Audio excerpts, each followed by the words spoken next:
Hello my friends and welcome back. Thank you very much for being with me again today. As you probably know, the former Germany's German Chancellor Gerhard Schroeder went vacationing in Moscow, and he's a friend of Russian President Vladimir Putin, and there's no secret about it. At least they have a decent relationship, it seems. And obviously that is not a good thing to have. Then he went over there while he was visiting the beautiful Moscow.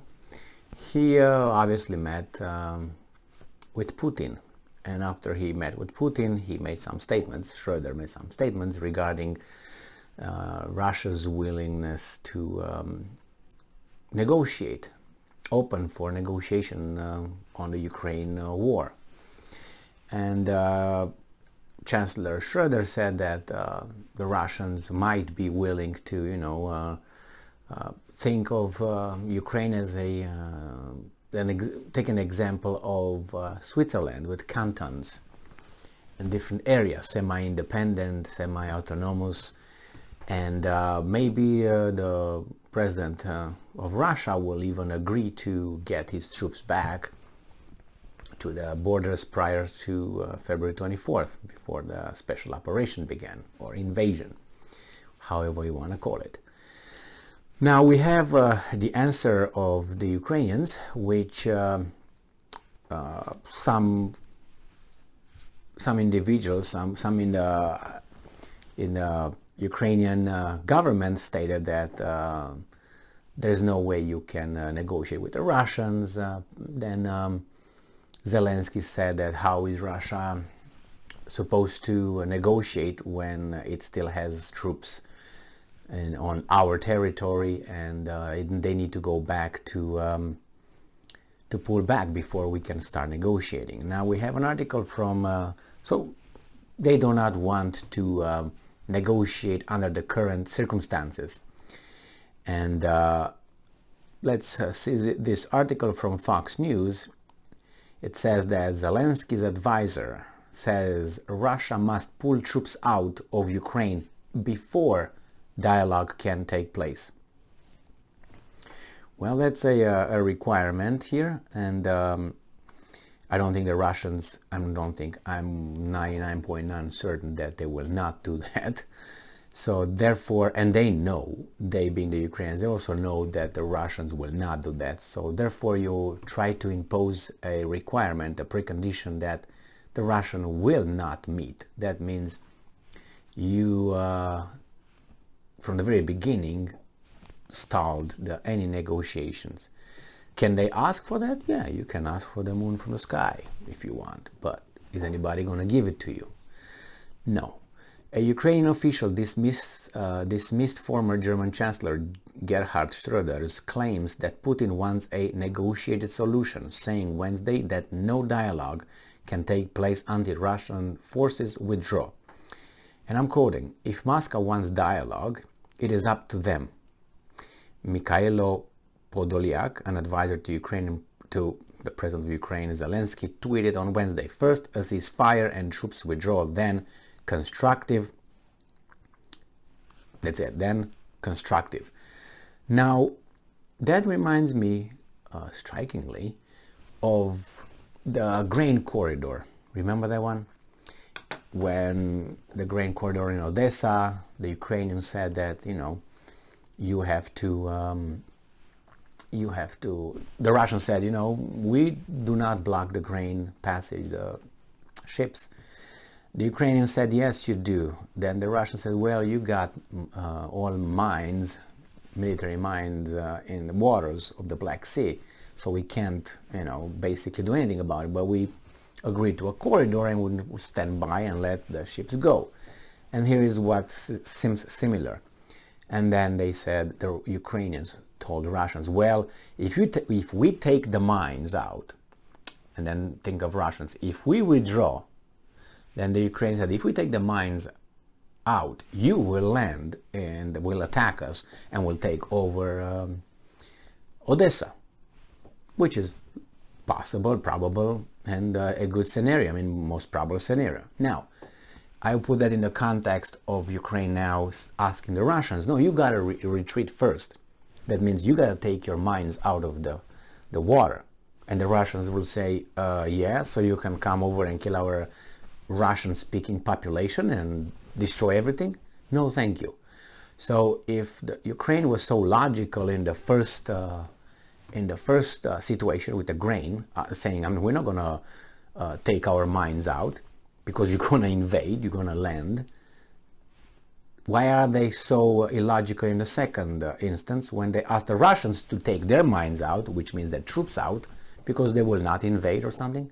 Because when they come back, there will be retaliations against the population over there. I have no doubt about that. There will be retaliations because people killed one another over there. So, you know, that's a lot of hatred. That's why I think the cantons, the model of Switzerland will not work over there. Those people already are hating one another too much in order to be able to live together as, let's say, in Yugoslavia or you know, Czechoslovakia, and you saw where that ended up and how. So what I'm saying here is this: what I'm seeing here is that Ukraine does not want. First, I don't think Ukraine makes a determination on. Is the one who makes the determination on when they will negotiate and with whom and under what circumstances. I think they are just a speaker, and the broadcaster is a little bit further towards west, across maybe the Atlantic, you know, Zimbabwe, somewhere over there, our Zimbabwe. So until those guys will tell the Ukrainians yes, then they will start negotiating just like this. This reminds me of, so I think the Ukrainians do not want to negotiate. I think they're not Ukrainians, those guys. Ukrainians are just, as I said, the speaker. So I'm not going to talk about Ukrainians, I'm going to talk the other ones. The other ones do not want to negotiate because they got the Russians where they want them to have the Russians. In a war, a draining war, militarily, you know, casualties, economically, and all that. So they got them where would they want. And besides, it's not them dying, it's the Ukrainians dying and the Russians. So for them over there, that is I think is very profitable deal. And they will come to reconstruct after that with their businesses, like they reconstructed Iraq, for instance. That's a good example. So I think that Ukrainians will do the exact thing, the similar thing that Poland did before September 1st, 1939. Which is negotiate in bad faith, which means the Russians can offer them, how should I put, reasonable, because I think it's unreasonable to ask them to leave those territories. I think it's unreasonable from the very beginning. So that's why the Ukrainians will require Russians to meet some standards before they engage in any negotiations, which all know that will not be fulfilled. That means no negotiations, but the Ukrainians will point fingers at the Russians. See, the Russians do not want to negotiate because they don't want to meet our demands. The same thing happened with, Poland, with the Germans. The Germans asked for, a Danzig corridor, or Gdansk, how they call it, in Poland. So to get to their enclave, to their population in, Gdansk and so on. And the same negotiation, the Poles negotiated in bad faith because they had their masters, which in this case was not the United States, but was Great Britain, and to a lesser extent France, who were telling them the same thing the United States probably tells the Ukrainians. We are here to back you up in case the Germans want to do something with that. If they try to take it forcefully, we're going to invade. We're going to support you. You're against them. And that's exactly what happened. The problem is the Soviet Union invaded as well. And the strange thing is that these handlers of Poland did not declare war on Soviet Union, which invaded as Germany invaded, the same attacks, but only on Germany. So that tells you all this was very much controlled, as is right now, I think.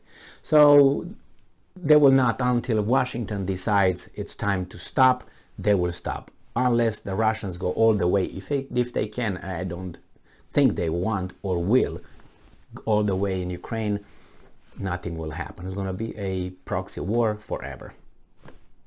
Thank you very much for being with me again today. Stay strong, stay smart, look for the truth, and be just.